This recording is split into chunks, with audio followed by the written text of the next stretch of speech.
novinky ve standardních tancích, taneční pár Zbyněk Krajča a Marika Zapetalová.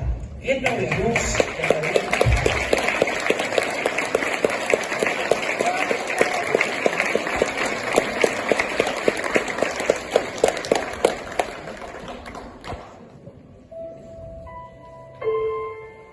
Jak to začalo? Neměli jsme nic, ale byli jsme spolu ty a já a nikdo víc.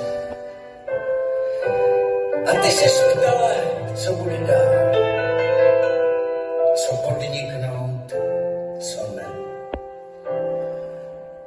A já jen krčil rameny a myslel jsem si své. Jednou je hůř, jednou je líp, život tě nejde, i skříň, jednou si nic, jednou se krám, zbývá jen jediné.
Slova jsou jen na obdíž, věcí ty konečně, před čím sotva teče,